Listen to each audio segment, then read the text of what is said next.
The deadline is fast approaching for countries to make new tariff agreements with the U.S. or face higher rates. The Trump administration is putting them on notice tonight. CBS William James Inman is traveling with the president and joins us from Bridgewater, New Jersey.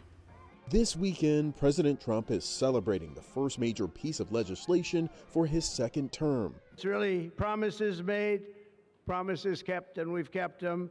This is a triumph of democracy on the birthday of democracy. The Friday signing ceremony was part of a 4th of July event at the White House, complete with a military jet flyover.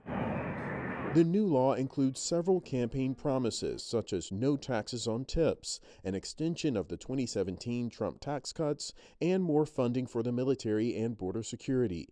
The One Big Beautiful Bill Act will also permanently raise the child tax credit to $2,200 and increase the state and local tax deduction to $40,000 for 5 years. Democrats have blasted the legislation for making cuts to food stamps and Medicaid. And now, as the White House turns to trade, they're also taking aim at the president's tariff policies. The Trump administration, these across-the-board tariffs are going to hit Americans hard. The president set a July 9th deadline for dozens of nations to make a deal with the U.S. or risk higher tariffs.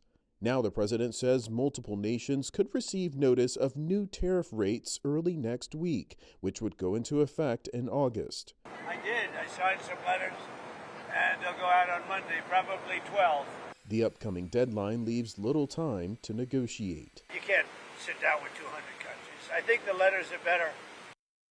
So far, the UK, China, and Vietnam have made significant progress in trade talks with the United States. Now, it's unclear which nations President Trump will send those letters to on Monday. Willie James Inman, CBS News, Bridgewater, New Jersey.